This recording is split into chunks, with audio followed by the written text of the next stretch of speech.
It's Mr. Aniki again. I'm going to read April Adventures, Chapter 5 and Chapter 6. It only took a few minutes to walk to Indian Way Road, where Mr. Pocket lived. Bradley brought Pell. Pell liked to play with Randolph, Mr. Pocket's dog. The kids climbed up Mr. Pocket's porch. Bradley rang the bell. They heard barking from inside, a man's voice, "Hush, Randolph!" Then Pell barked too, his big tail swung back and forth. The door opened and Mr. Pocket smiled at the kids. "Well, hello," he said. He was holding a fluffy dog in his arms. "Look, Randolph, we have company." Randolph wiggled to get down to play with Pal. Pal tugged on his leash to reach Randolph. "Hi, Mr. Pocket. We were wondering if we could ask you some questions." "Questions about what?" "About missing the Easter eggs." "Oh, a mystery. Come on in." The four kids and Pal trooped into Mr. Pocket's living room. Mr. Pocket sent Randolph on the floor. You can let Pal off his leash." He told Bradley. Bradley did, and the two dogs began to wrestle. "Please come into the kitchen," Mr. Pocket said. "I have something on the stove." Bradley, Brian, Nate, and Lucy followed Mr. Pocket. He walked over to the stove and stirred something in a pot. "Do you like spinach?" "No." "Yes." Mr. Pocket laughed. "Don't worry, I won't make you eat it. I'm boiling dandelion greens. They are even better than spinach." "You eat dandelions?" "My parents pulled them up and threw them away. Aren't dandelions just weeds?" "Yes, they are weeds, but if you pick the leaves before the yellow blossoms open, they make a delicious meal. I just boil them for a few minutes, then add a little butter, salt, and pepper. Yum!" Mr. Pocket set down his mixing bowl. Now what about this egg mystery?" The kids told him how Drew, Josh, and Ruth Rose hid plastic eggs for them to find.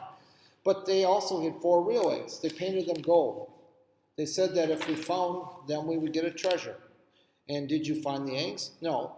They told us where they hid the eggs, but they disappeared. We wondered if you saw them. We remember something that we saw you in the park." "No, I only saw the swans and a lot of dandelions." "I wonder if Rudolph ate the eggs." "My little dog doesn't like eggs," said Mr. Pocket. "Well, we better keep looking. Thanks a lot, Mr. Pocket. Sorry to disturb me." "You didn't disturb me at all. Rudolph and I love visitors." He walked the kids to the door. "I hope you solve your mystery." The 4 kids walked onto the porch. "You know, I just saw something," Mr. Pocket said. He was looking through the screen door. "Raccoons often steal birds' eggs to eat. I saw a family of raccoons this morning. I wonder if they took your eggs." "We saw them too," Brian said. "That's a good idea." The kids said goodbye, and Bradley put Pal back on his leash. "Let's cut through the park and check once more. Maybe we'll see those raccoons again. They better not be eating our eggs for breakfast." "What will we do if the raccoons have the eggs?" They were waiting for the light to change so they could cross Main Street. "Ask them to give them back?" "What if the eggs are already in their stomachs?" "Then we'll let them keep them." The kids crossed the street. "I saw raccoons walk into the trees."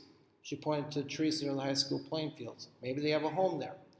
Pal tugged on his leash and led the kids to the trees. He sniffed and growled. "Pal, if I let you off your leash, will it lead us to raccoons?" "Whoa!" said Pal. Bradley unsnapped the leash and Pal took off barking. He reached to a tall tree and put his front paws on the trunk. The kids ran over the trees. They looked up in the branches. "What does a raccoon nest look like?" "I think they sleep inside the trunk." Pal let out another loud bark. He tried to climb the tree. "Oh my gosh, look," said Lucy. About 6 feet above their heads, a raccoon face peered out of a hole in a tree trunk. The raccoon made a little coughing noise. "Now what?" "We found the nest, but we don't know if they have their eggs.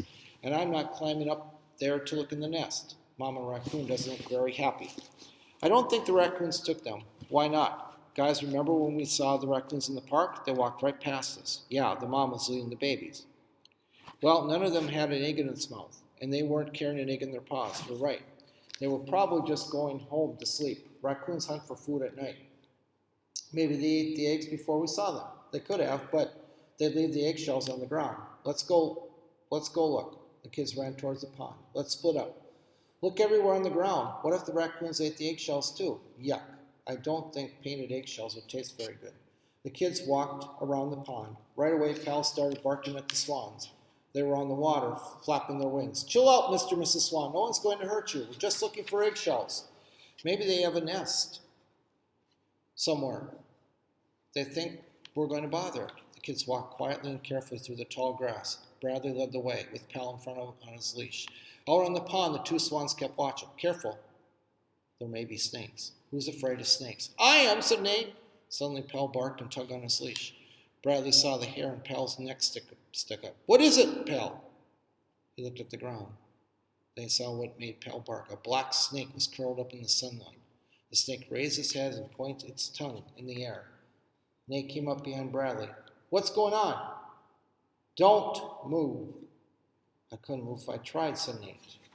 That's the end of chapter 5 and chapter 6.